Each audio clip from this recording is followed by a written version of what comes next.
It is Wednesday, the 28th day of September 2022. If any of my three listeners happen to be on the west coast or southern part of Florida, I hope that you've chosen to evacuate if you're able to. I've always found it interesting, or that, in that I imagine the number of people who can actually evacuate safely, those with the money to do it or have the transportation, aren't elderly or caring for someone who may be, or simply is physically able to do so, is relatively minimal. The media, I should say, and people on social media make it seem incredibly simple to just pick up and temporarily move your life out of the path of a monster fucking catastrophe. This thing is absolutely massive. Hurricane Ian, seriously massive. Like West Ham last season, massive. Like area Waffle House locations have closed, massive. Seriously, this thing is a fucking problem. In better ish news, this Friday, September 30th, is allegedly International Podcast Day. And I would like to take a second to remind you and everyone else that this show is the hashtag world's worst podcast. And how fitting that you and I can spread the word on Friday and let the international podcast community know exactly what they're missing. A show with no niche or no direction, no point, and no talent. It's precisely the kind of product that should be featured during a made up holiday. Today I'm talking about archaeology, cannibalism, chess, the goddamn New England Patriots, allergies, and so much more that I really know nothing about, but that I'll talk about anyway because it's my fucking show. And that's all right here, right now, on episode 135. That's right, 135. Amazing. With complaints and observation. Still, the most less than average podcast on the internet. With a host who's the smartest person in the room when he's the only one there. A continuing odyssey into mediocrity. Guaranteed to make you question your life choices and your own sanity. This is Complaints and Observations with Dave LaPointe.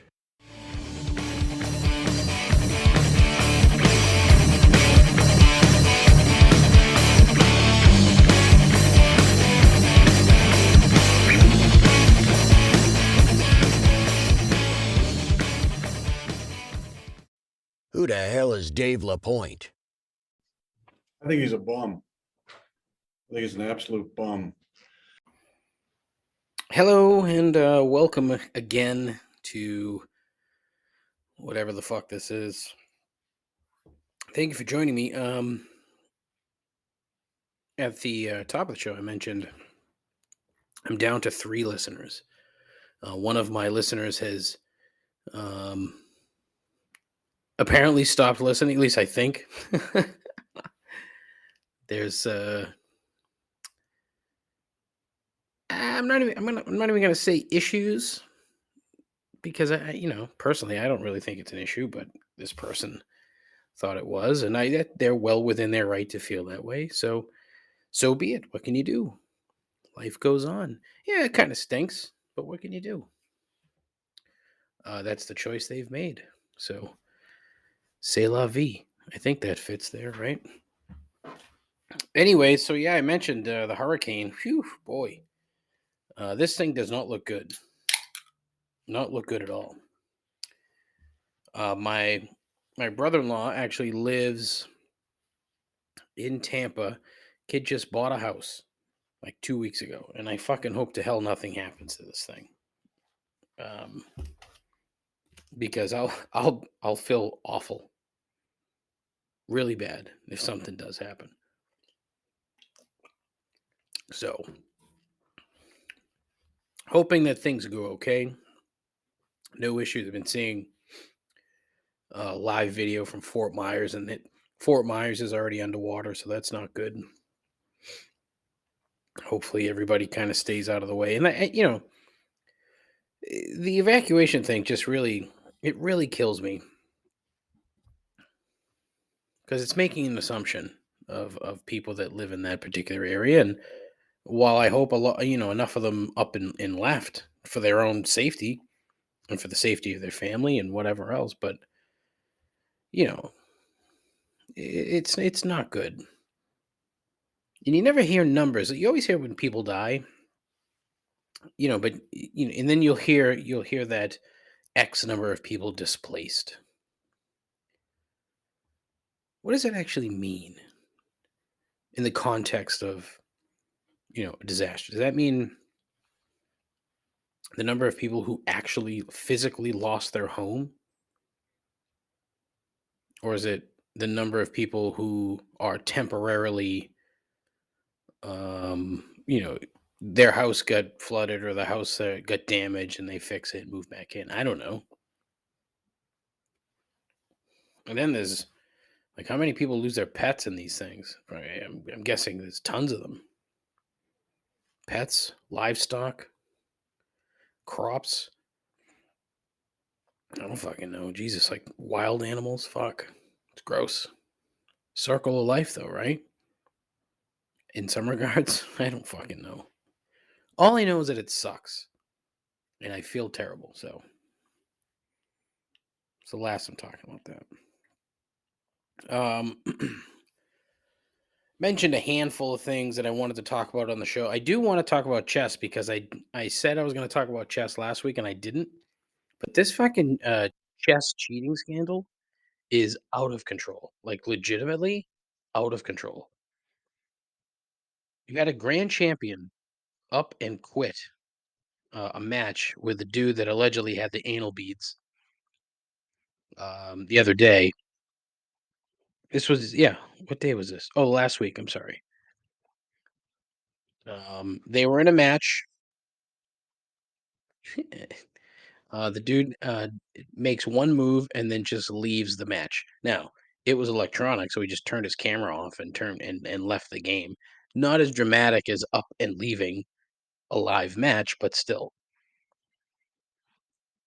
And then he posted like a an explanation where he literally officially accuses this guy Hans Niemann of cheating. And this was yesterday, the 27th. And he's like, I am not willing to play chess with Niemann. End quote. Quote, he, Neiman, quote, has cheated more and more recently than he has publicly admitted. End quote. The scandal has rocked the chess world. Rocked.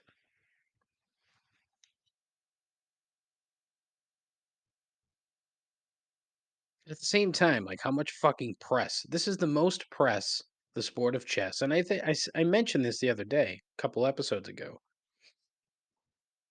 The sport, quote unquote, of chess has never had more press.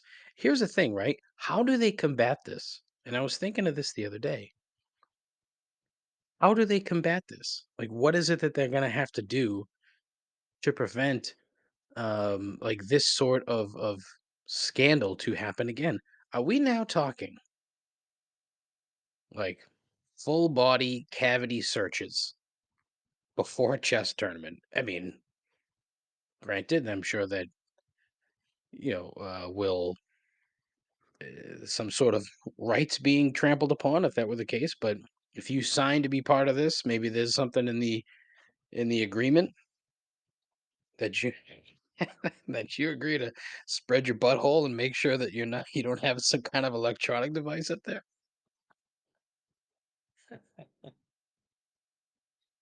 Oh my god, it's just so fucking stupid. For a bunch of people that are supposedly highfalutin, high class, whatever. I mean that maybe that's just the air that chess gives off, right? The illusion that chess gives off is that it's a bit highfalutin. What a stupid term. Highfalutin. I don't even know if that's right. Also, my allergies are just fucking killing me all week long. Just brutal. I had a conversation with a very nice Cumberland Farms cashier yesterday about allergies this time of year. I mean, I honestly don't recall, maybe because I never really paid that much attention to it, but I don't recall having this much trouble this time of year with allergies. But today, in this week, whew, brutal. Anyways, back to buzzing assholes. So, they have to figure out a way to combat this cheating thing. They have to figure out a way to make sure that people, I mean, you probably don't need a full body cavity search. You probably just need like a, metal detecting wand in the asshole to see if there's something there. I don't know. I'm sure there's more than just anal beads. Could be something in a shoe, something in like the, you know, belt line of your pants or something like that. Something that buzzes and moves or does whatever. So they're gonna have to do something.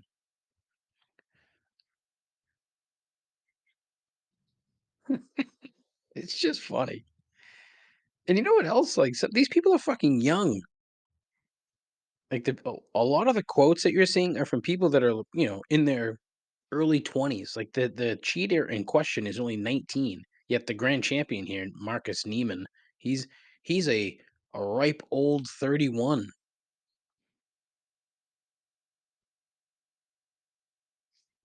Fucking wild. I wonder if Gary Kasparov has said anything about this. I didn't bother to look, and quite frankly, I'm not that interested to do so. But I would be interested to hear his take. Maybe we can get a quote from that IBM computer that Kasparov played at one point. See what that thing has to say.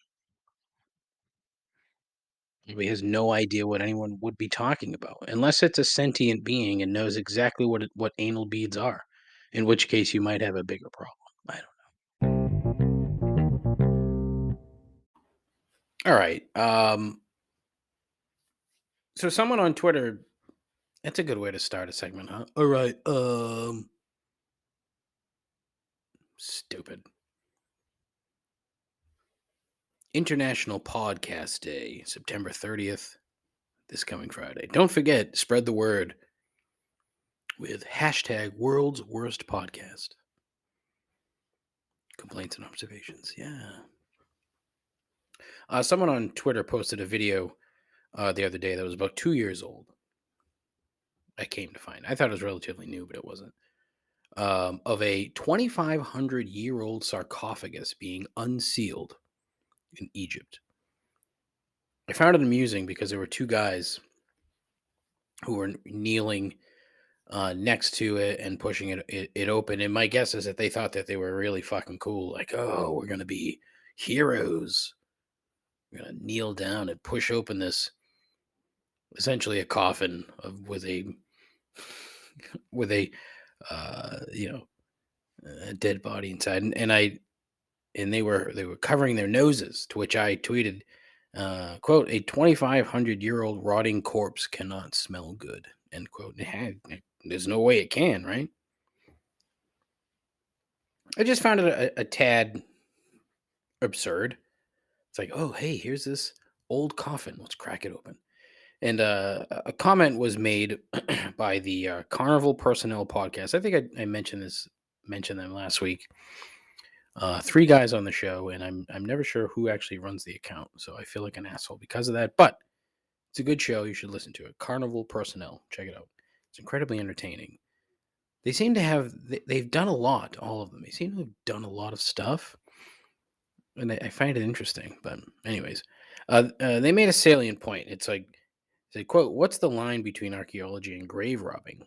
End quote. Every single story that you read or hear about these things always makes a point to say whether or not the tomb has already been robbed or looted or pillaged or whatever. But they never seem to make the correlation that what's happening at that exact moment is that exact same thing. The ancient Egyptians didn't build these things thinking, hey, let's make it so in 2,500 years, future humans will be like, whoa, let's pillage. No, they're fucking burial grounds. They built these things as a, essentially a shrine to the dead, whoever the dead person happened to be. Normally, it's pharaohs and exalted leaders, etc., etc. But they're burial grounds. It's not, if your fucking cousin Jethro gets pinched for digging up your grandmother to grab some jewels, he gets arrested, right? What the fuck's the difference? Because it's old? Ooh. Not to mention, how many of these things really need to be opened? What is the arching need, reason behind this, and what's the fucking point?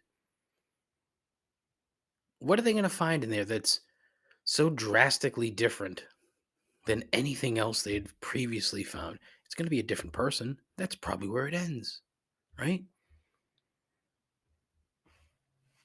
I was reading the other day about one that got found where the tongue was wrapped in gold leaf so that the dead could speak to Osiris in the afterlife. It's like, whoa, that's fucking deep. That's deep. And yet here we are digging it up. Oh, let's take this fucking gold tongue. Ha ha ha ha. Fuck you. You would think the novelty would wear off at some point, right? But it hasn't. It's just an insatiable need to know who is in these things and what they did for some fucking reason.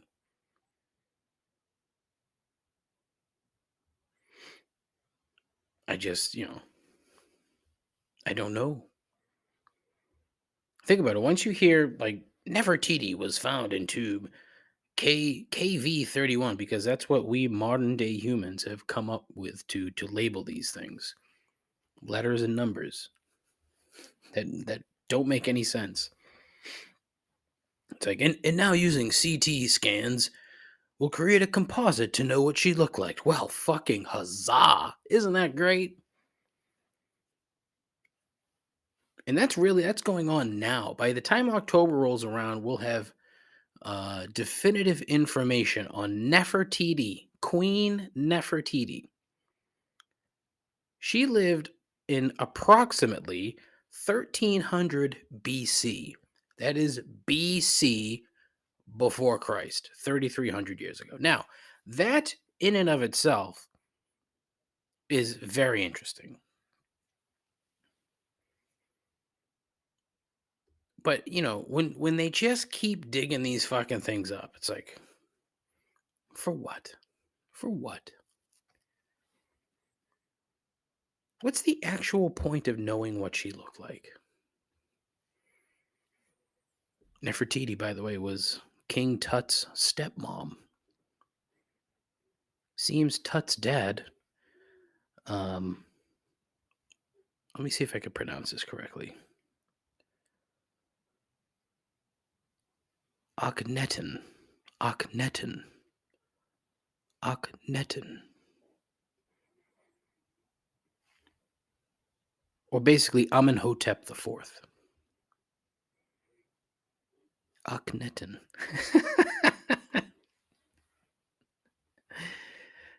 Anyways, that was Tut's dad, Amenhotep IV. He banged one of his own sisters, who birthed Tut. Yeah, great.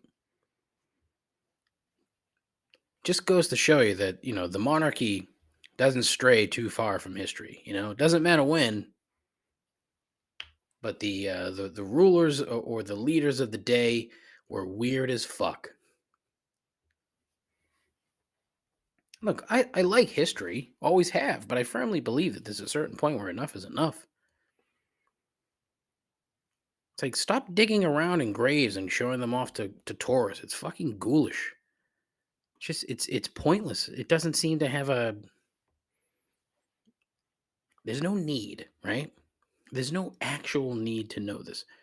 It's not as if the lives of humans are going to improve vastly if we're aware of something that occurred 3,300 fucking years ago, right? Where's the value? We already know who she was based on previous exhumations of all these other fucking things. So what's it for? It just doesn't serve a purpose. At least that's what I think, and quite frankly, I think I'm right.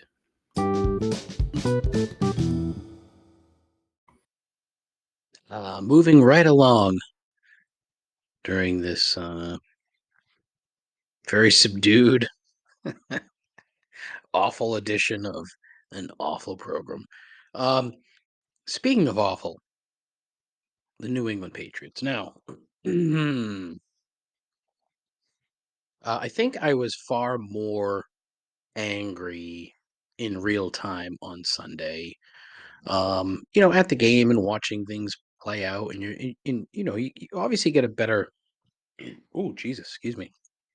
I don't want to say you get a better look at things, but you get a different look at things when you're 3 miles above the field, and your eye is sort of, at least in my case, it's wandering to different parts of the field that aren't necessarily exactly where the football is. So there are a number of instances where you're watching and you're watching the blocking, and you're watching the formation and this, that, and the other thing. And even when you have a very limited sort of knowledge about how these things work. And look,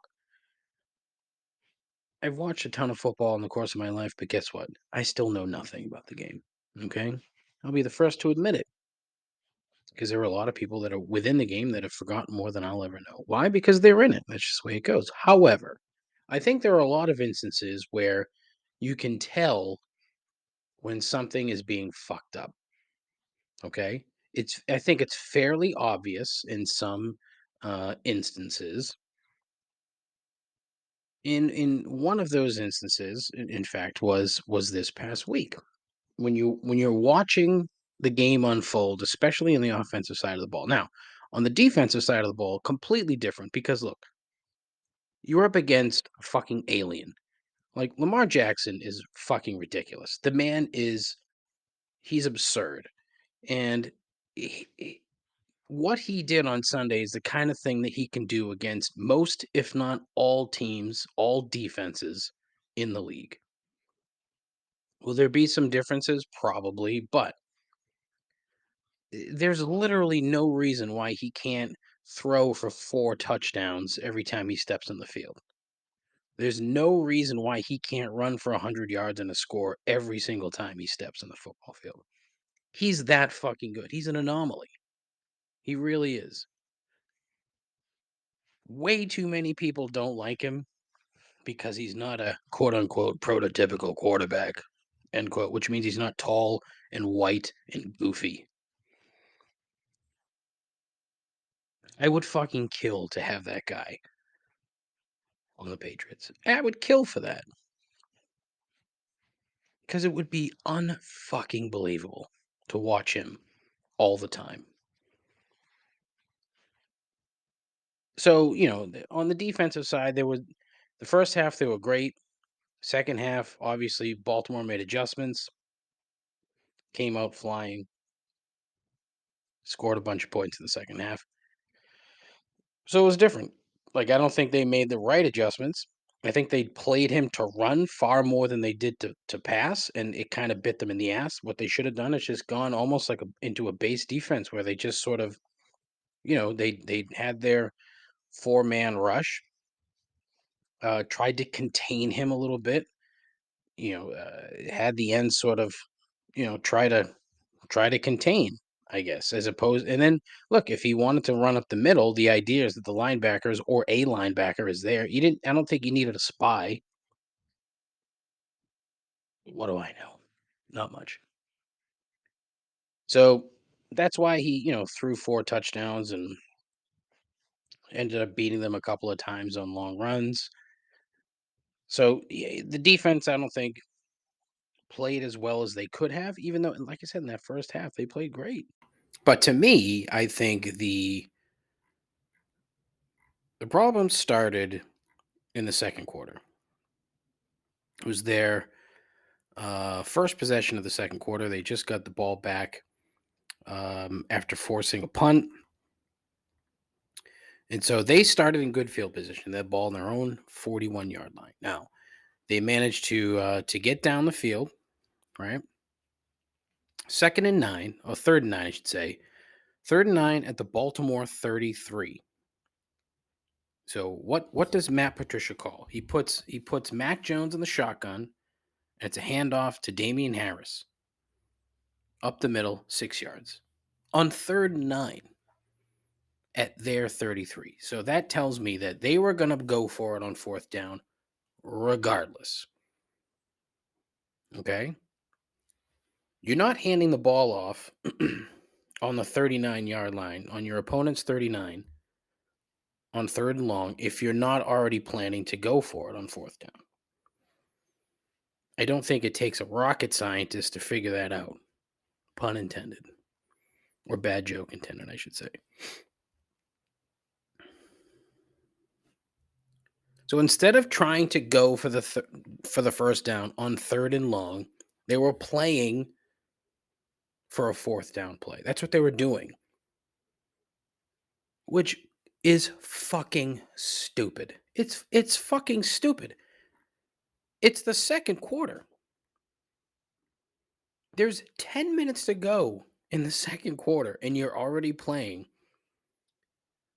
for a fourth down play at your opponent's 39-yard line. You're only down, 7-3?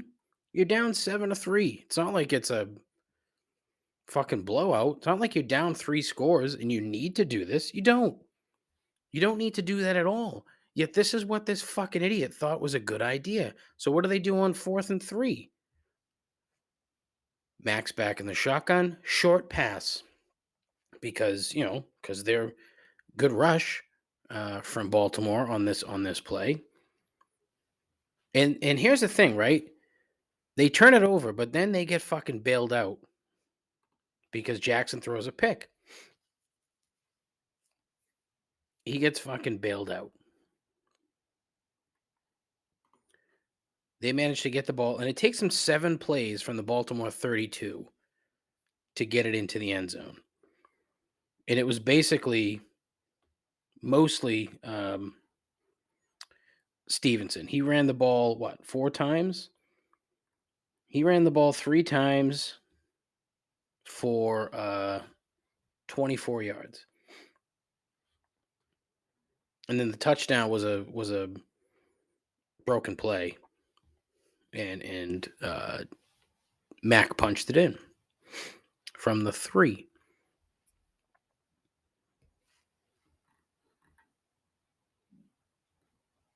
But it's just, like, the thinking doesn't make sense to me, right? It just doesn't. And and look, the quarterback has a lot to do with this. This kid last year played smart. This year, it's almost as if he's forgotten how to play football in some cases. Not every case, but some. Like, the line is half good. The line in front of him, half good. Last week against Pittsburgh, which honestly is probably a better defensive front than Baltimore. Not by much, but I would say slightly. They kept a clean pocket from Mac most of the game, most of the afternoon. This week, no, they didn't. And I think it hurried him, and I think it led to some bad decisions. But I also think that hurry confused the fucking receivers, because you see, the interception that Mac threw in the end zone on the pass intended for Devontae Parker. Parker had no fucking clue what he was doing on that play. None. And if you watch the replay, you can see it. He's literally lined up with his fucking hands out like, I don't know. The problem is Mac should have seen that and, like, either taken a timeout, thrown the ball away, audible to a run, something. Do something when you know full well that the guys that your receivers don't know what the fuck is going on. It is his responsibility to fucking change the play or to do something to fix it. Don't just fucking take 2 steps back, throw off your back foot, and just put it in the hands of the corner. The problem we have now, after this game, is that you have an injury to Mac, so you don't know what the fuck's going on. You have all kinds of reporting and all kinds of bullshit about how they're not getting along because this guy wants a second opinion, the Patriots want this and that, and it's fucking so stupid. It's all stupid, and the part of it is that the Patriots are letting all this shit get out. Look, I don't want to be like this. Oh, Bill Belichick's a genius. I don't want to be like that guy. But I can't for the life of me figure out how he, of all people, with the people that he has around him now, because he has nothing but yes men. Why do you think fucking Matt Patricia's the goddamn offensive coordinator, even though he's not? He's surrounded by yes men. And why wouldn't he say, don't fucking say anything? Which kind of leads me to believe that he's the one leaking all this crap out, or somebody knows that he knows that it's being leaked out. I don't know. But fuck off. It's just the whole thing is stupid. It just doesn't feel like the Patriots anymore. And look, anybody with a functioning brain should have seen this coming a mile away. You should have seen that the New England Patriots were not going to be what they were from 2001 to, I don't know, give it to say 2020, I guess, I don't know, or 2019, whatever. For 20 seasons, they were the cream of the crop, the best of the best. So it wasn't going to continue. It's literally impossible for that to happen. And now, what do you have now? And I mentioned this before. You have a bunch of spoiled, whiny assholes, where anytime anything bad happens, logic goes out the window. You have to take all of this with a grain of salt because this is growing pains. Because now you've become an average team, is what you've become. Hate to say it, fuck, it sucks, but that's how it is. That's life, Patriots fans. That's how it fucking goes. You cannot continue to be the best team in the league for more than 20 seasons. I mean, honestly, you can't even these days. If a team is really good for more than 5 years, that's an anomaly. It really is. Take a look at shit. Like, look at the Rams. Look at the Chiefs. The Chiefs have been good for a while, and that's the kind of thing that can continue, and it's because of the quarterback. And honestly, it's because of the quarterback here, like Brady being the greatest football player ever. Ever. That guy played for us for 20 fucking seasons.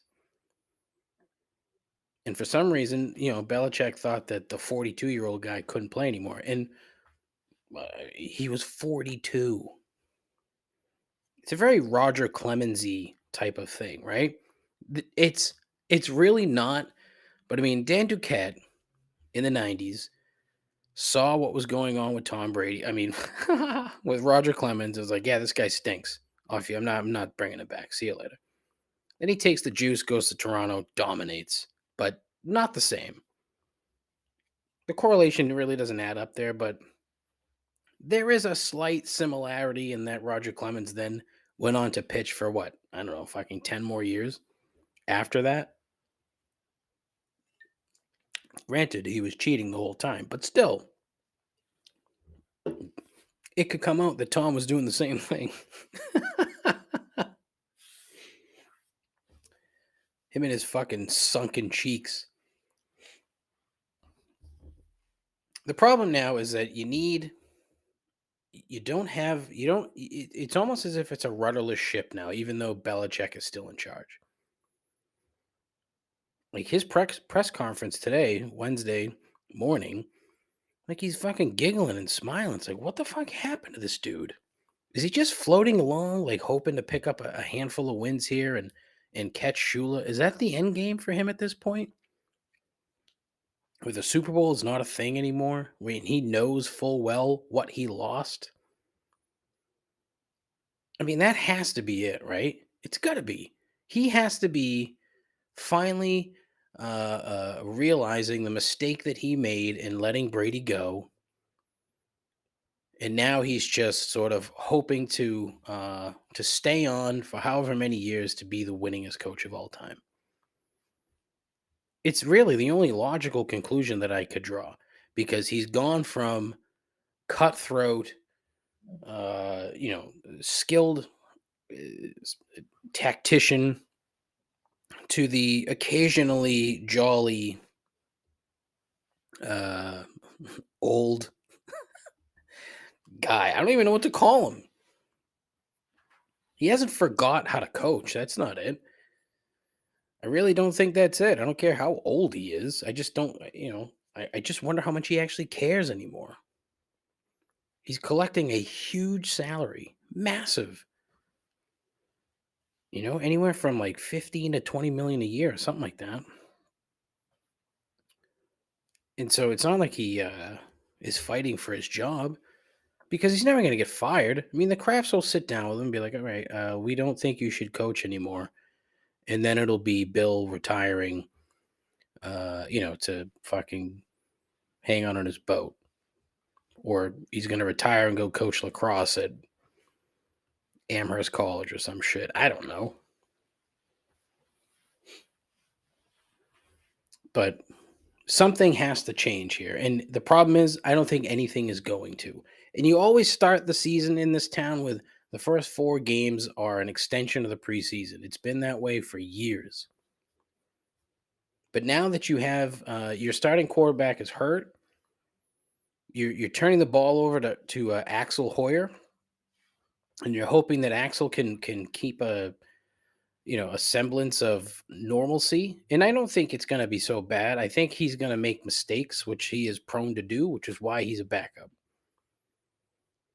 Apparently, he's lost his last 11 starts in a row. It goes back to like fucking 2015 or something stupid like that. I don't know. But I don't think he's going to do that bad. I honestly think they'll be somewhat fine, but not entirely fine. I just find it frustrating. It's the disorder, and it's the all the crap that floats out into the media, all that stuff that just you didn't hear about before is what's making it different. The losing, honestly, I don't even really care that much about it because we got 2020. That is 2 decades of unbelievable football. Unbelievable. Winning. Do I think we deserve 20 years of losing? No, but if we get like 5, am I really going to complain? No, fuck that. What I will complain about is just how off it looks. It just doesn't feel right.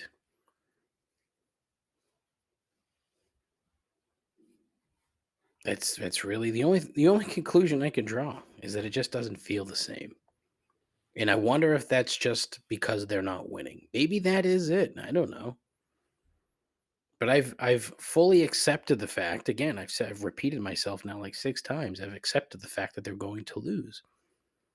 I just can't accept the fact that it's a fucking shambles. I don't care for it.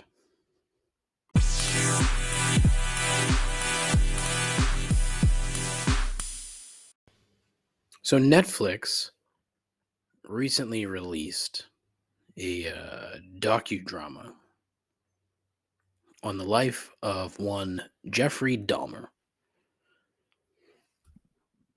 Why? For what? For the sake of entertainment, they created a program based on the life of a man who killed upwards of 17 people, probably more. I think it was more, I don't know, mutilated them, ate them, and saved their skulls. Literally, That's what the man did. It was proven. I'm not 100% sure if he admitted it. I'm guessing he did. I'm not really sure. But now, now they've created a program. It's being watched by thousands of people. Tens of thousands of people are watching this. And I'm pretty sure I've asked this before on the program, but what's the obsession in this country with crime, murder, death, guns, etc.? How is any of that at all entertaining? And where did it come from? The serial killer thing is the most fucked up of all. Oh, I'm fascinated by the mind. Really? So you have a desire, some kind of weird fascination to find out why people murder, mutilate, and eat other humans? Is it for what? Why? Is that information going to be somehow useful to you down the road, or do you simply have a warped view of entertainment? Some of the highest rated podcasts are of the true crime genre because people have this grotesque sense of joy and find it in the sometimes gory details of this horrific shit. I'm getting sick just talking about it. Not really. I had something stuck in my throat. Once you've learned about it, after it's initially happened, why on earth do you want to know more? All I'm doing is sitting here asking question after question after question because I just don't understand.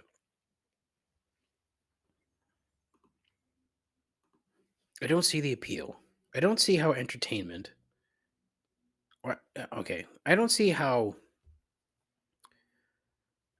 the basis of a program like this is at all entertaining. You know what the man did, and what are you watching? You're watching a fictionalized version of his story. For what? Oh, I like it. Well, you're a sick fuck. How about that?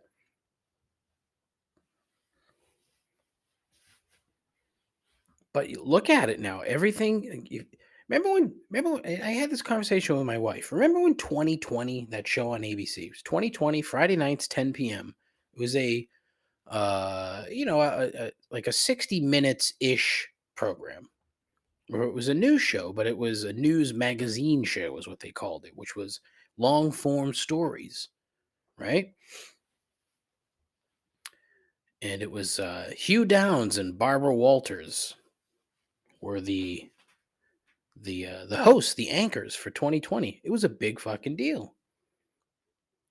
Did you know that 2020 is still on? Except now it's a Dateline NBC ripoff.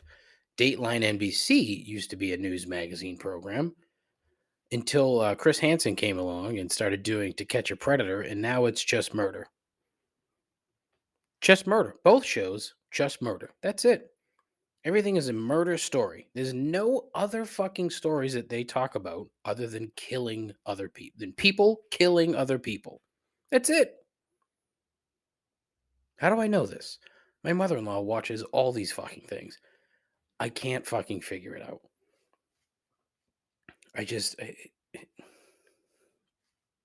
There's little redeeming value to finding out about any of it.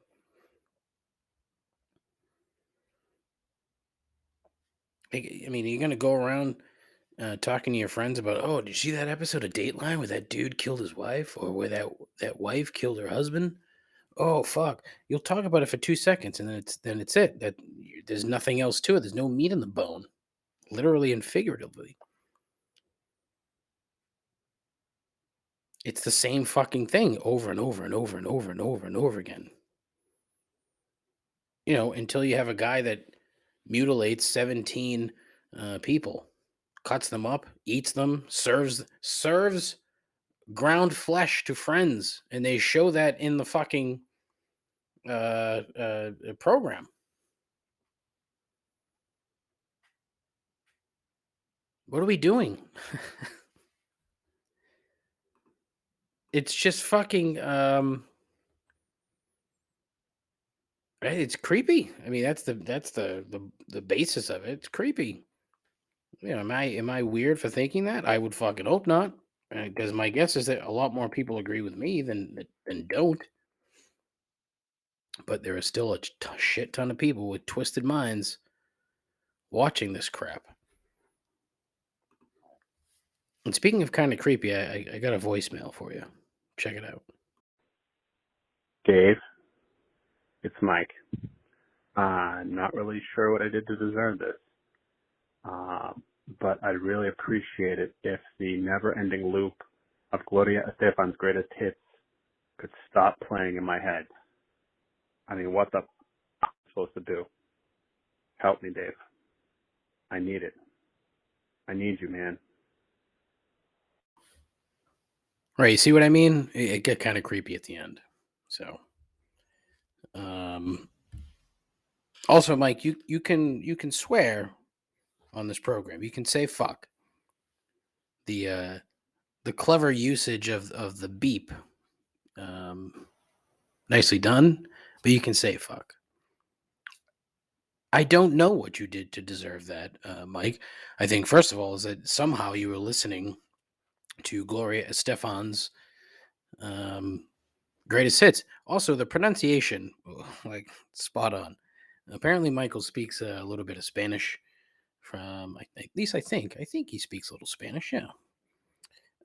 So that's probably why and how he was able to give the note perfect pronunciation of Gloria Estefan.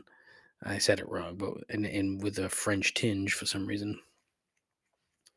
So yeah, I mean that's on you. I can't really help you. You must have done something to deserve it. I don't know what, but quite frankly, whatever you did to deserve it, I'm sure it was bad. But basically, that's what you get for listening to Gloria Estefan's greatest hits. I went to look to see how many songs that I would know from that album. Rhythm is gonna get you is the only one that like jumps out at me.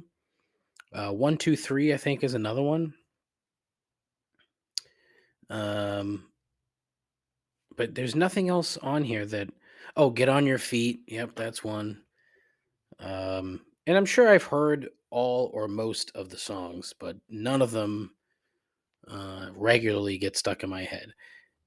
There is a scientific explanation behind songs getting stuck in your head, and I wish I had thought to look into that before I started recording this crap. But um, it's funny because that shit. Some weird things will pop in your head at weird times. Completely unrelated. The way that your brain works is fascinating. And there's so much crap in your brain. Literally. I mean, just your brain is full of crap. Apparently, there's like 70,000 thoughts a day, roughly. Some of us more than that. And it's like, okay, where the fuck do you get 70,000 tiny bits of information? It's all collected through the course of your life. However, most of it was apparently learned at a young age, and it's just being recycled over and over and over and over again. So I don't know exactly how that's supposed to work because I'm not that smart. And as I've said multiple times, I like to talk about things that I don't know anything about. But so, Michael, I'm terribly sorry that you have that problem. One of the things that I typically do when I have a song stuck in my head is I immediately try to find completely different, opposite songs of whatever it is stuck in my head. So I would prescribe to you um, 3 Panteras, two John Mayers, and one Cannibal Corpse.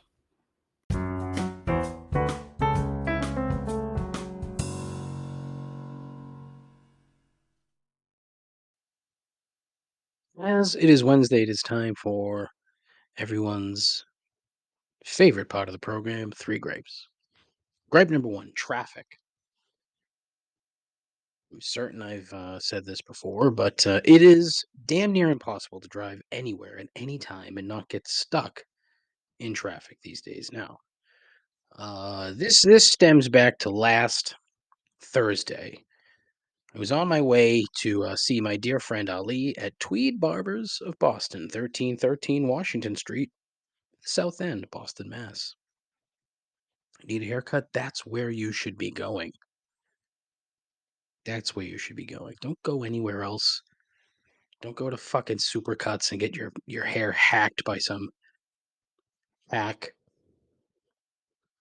I left my house at 10:20 a.m. for an 11:30 appointment.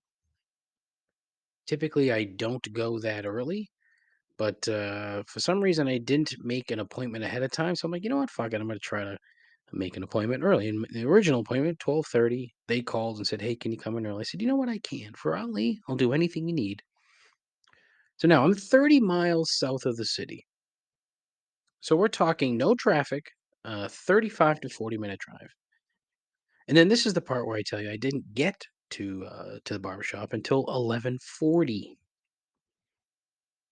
Took an hour and 20 minutes before noon on a Thursday. Like that's fucking stupid. Really? And look, my biggest issue is that with most big issues is that there's no one has been able to figure out a better way to handle all this, to handle traffic or to make it easier for people to get around. Oh, but what about public transit? Fuck you. We're going to have old ass trains that randomly catch fire or derail or get some other sort of fucked up enough. And a schedule is nothing more than numbers printed on a multifold pamphlet. So, I mean, that does nothing. It's one of these things. Public transit is one of these things that literally every country on earth gets right except for us. And I can't. Why? I mean, I think I know why. It's easy to know why because the automobile companies make more money when we buy more cars. So therefore, there's a shit ton of fucking cars. And if you don't want to drive, or if you can't drive, guess what? You're fucked. Because who gives a shit? You don't have money, so who gives a shit? Fucking loser. We need more bike lanes and fewer cars. Was that right, Lance? Fuck you. Are you suggesting that people who live in the burbs ride a bike to work in the city? No, I don't think so. Bikes, what a dumb fucking concept or a dumb fucking idea in a country that can't figure out any semblance of usable rail travel. It's an entirely different gripe, but the bike lane people are lacking any sort of sense of reality. That's all I have on that for now. But look, you're not going to figure out a way to make traffic better if you haven't figured out a way to have reliable public transportation. You need an alternative to actually driving. If I wanted to get, if I wanted to take the train from my house to Tweed, it would probably take at least an hour and a half, if not more. And I would still have to drive, granted 5-10 minutes down the street, but I'd still have to drive to get to the train station. I then take multiple fucking trains, get off multiple times, and then eventually walk from the closest train stop to Tweed. It doesn't work. It simply does not work. And again, it's impossible for me to stress just how fucked up the public transit system in this country is when you can see, for example, here's like the most glaring thing to prove how awful public transit is, not just in Boston, but in this entire country, entire country. In Kiev, in Ukraine, right? They're in the middle of a war, mind you, and the Russians have bombed a fair majority of the eastern part of that country. Yet, the trains are still running in Ukraine, in a large swath of that country. How was that fucking possible? Like, there's a video on Twitter, I saw it not too long ago, of a group of people on a train, right? Going down the tracks, stopping whenever there's an issue. So the Russians occasionally would, you know, cut the track. So these folks would get off, fix the rail, get back on, keep going. And they're also like clearing mines at the same time. Yet we have to shut down a section of the Orange Line for a fucking month to try to fix a handful of problems. What? It's all profit driven. Everything is profit driven. There's all money behind it. It's just frustrating. It's because it's stupid. It doesn't make any fucking sense. Just like gripe number two, tardiness. If you know me at all, then you know how much I simply cannot stand being late or people that are late. If there's a reasonable excuse, I'm happy to listen, but 95% of those excuses are not reasonable. So put them away. Vince Lombardi allegedly said, quote, if you're 5 minutes early, you're already 10 minutes late, end quote. Well, that's bullshit, Vince. If your meeting starts at 8, if you tell me your meeting starts at 8 and I'm there by 7:55, you should have just fucking said that the meeting actually starts at 7:45 and then I would have showed up at 7:40. You're just being a salty prick for no fucking reason. The real line that I live by, and I don't know who said this, if you're on time, you're late. And that's it. Just be on time. I'm not asking for a ton. Reason for this is Jennifer and I started the Patriots season last this past Sunday and pay for our parking at the Patriots games for the year through an app because now they've used an app I want to say for the last 3 seasons. And the app clearly states, quote, parking lots open at 8 a.m. End quote. What time do you think we were let in on Sunday? That's right, 8:33 a.m. We had this issue last year, and I got out and I asked one of the parking attendants, I was like, What is going on here?" And she informs me that the people who decide that it's, that you can open the gate for people to go in and park, it's the Massachusetts State Police. There are roughly 8,000 state cops milling about from the time that we get there, which is typically before 8 a.m., because the idea is you want to be in line for 8 a.m. So you have this long line of fucking traffic on Route 1 taking up the entire lane of traffic, entire right lane, to get into this lot before 8 a.m.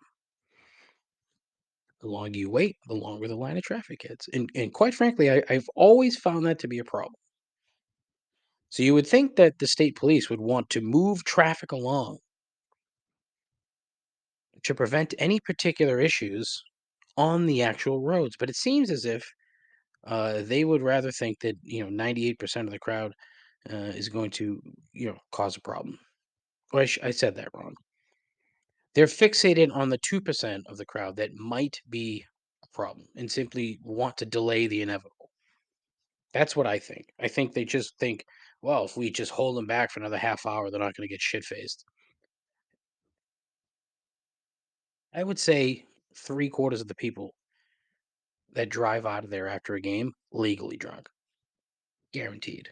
Another reason, look, uh, the public transit to fucking Foxborough, forget it. You get one train in and out, one, and if you miss it, you're fucked. And it's not even that big. So fuck you. I don't want to hear it. But it's just fucking stupid. Don't give me a time if you're not planning to start on time. Like, fuck you. It's fucking basic, uh, simple. I don't even know what to say. I'm still mad. And it's been 3 fucking days. Gripe number 3, and this is for probably the 8th or ninth time that this has been a gripe, Instagram. So, Instagram really pushes you towards stories and reels. Like, posts don't even really they're not even really a thing anymore, right? Um, the business model has moved towards reels because Instagram wants to be TikTok for some weird fucking reason. Fucking TikTok. Oh my god. What a fucking train wreck that is. But at this point, when you're going through reels, okay, uh, it's just ass. Seriously, like actual literal ass. Maybe it's just my feed, and but all I'm seeing is ass. Now, look, I'm not one to really complain about it, but it's gone to the point now where I'm like, I'm trying to figure out ways to not have so much ass on my Instagram feed. Or when you're scrolling through your reels, because it's all connected. The algorithm is all it's all based on what you've seen before. So if you've watched, like, if you my assumption is if that you like push 2 or 3 reels with ass on it, the Instagram's like, oh, flood them with ass, quick, flood them with ass.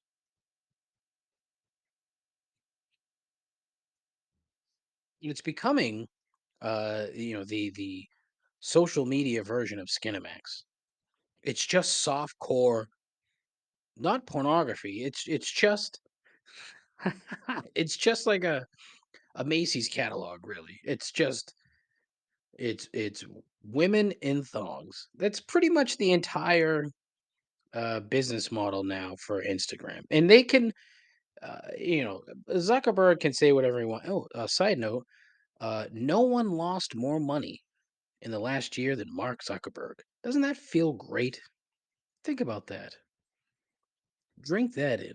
I got a kick out of that. Anyways, it's like we used to use this medium as a to provide a visual look at what's going on in our life, something that was away from Facebook, that you were able to sort of manipulate how you can't do it anymore because the algorithm has totally fucked your actual feed. That unless you go in and do, you got to go up to the top left, push that button, the arrow down, you click on following, and now you have a timeline where it's literally it's a timeline from earliest to latest. It's how it goes. So the other day, I'm on Instagram and I'm scrolling through the reels, and literally I'm getting just ass everywhere, ass everywhere, ass everywhere. That's so I'm like, all right, I gotta figure out a way to fucking fix this. So now I'm like literally blocking these accounts to hopefully get the algorithm to be like, okay, obviously he doesn't want this anymore. So let's figure something out. So then I purposely start watching a bunch of cat videos, and the cat videos are great. I'll get like 4 or 5 cat videos in a row, and then it's like back to ass. It's like, oh, that's too many cat videos for you, Dave. We're back to ass. It's like fucking A. And every one of these broads is the fucking same. That's the other problem. There's no variety in the ass.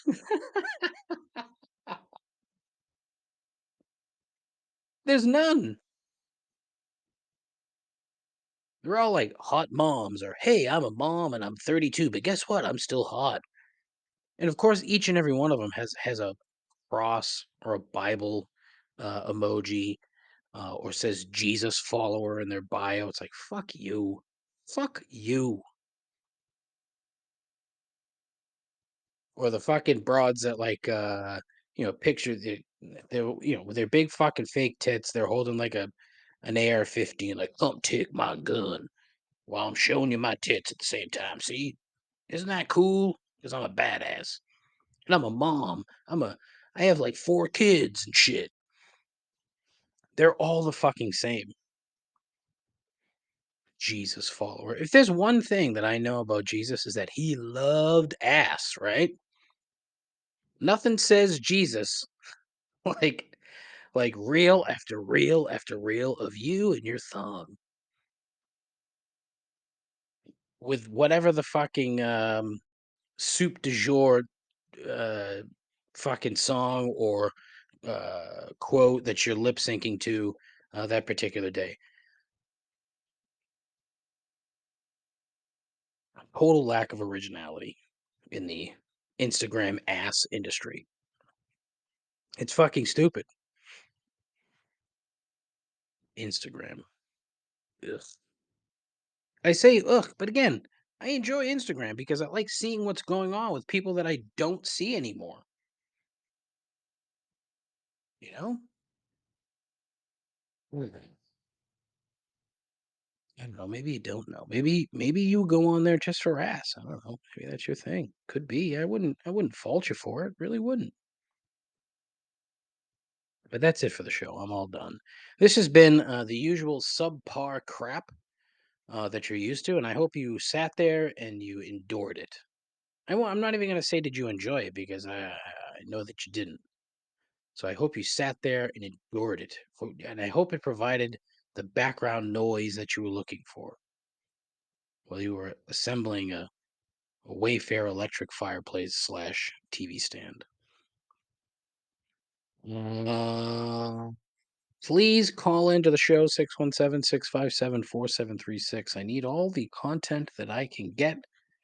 I would ask that you, on Friday, on your various social media channels, if you could post the name of the program on whichever social media happens to be, whether it's Instagram at ComplaintsPod, Twitter at ComplaintsPod, Facebook, which I think is just Complaints and Observations. What else do I have? TikTok at Complaints Talk, TOK. I think that's it. Feel free to use the hashtag World's Worst Podcast when mentioning this show. It would mean a lot. I mean, maybe not. Who knows? But go to my various social media channels there. But as I said, Facebook. I already mentioned it, but fuck Facebook. I have a YouTube page that I don't do anything with. I have a Twitch channel that I can't figure out. Blah blah blah blah blah. The same fucking horse shit that I say at the end of every episode. But by now, no one's listening. If you've gotten this far, um, you can email me at showmail at complaints and observations. And if you use the word almond, I will send you $10,000. That's right. That's not right. I won't do that. But I will Venmo you $2.50 if you email me the word almond. Almond. Just because I want to see how many people get this far. Guessing none. And mind you, I am broke as a fucking joke. Hopefully, starting a job in a couple of weeks, knock on wood. We'll talk about that another time. But, that's I was offered the job and I literally have not heard anything since. They told me you're starting October 10th, and here we are on the 28th of September, and I've literally heard nothing. I did a background check, heard nothing more. So I'm getting a little nervous. Just saying. Just saying. But that's it for the show. Thank you as always. Please tell your friends, tell your moms, tell your friend. Take care of yourself, please. Take care of each other. Also, please. Godspeed. Ta ta.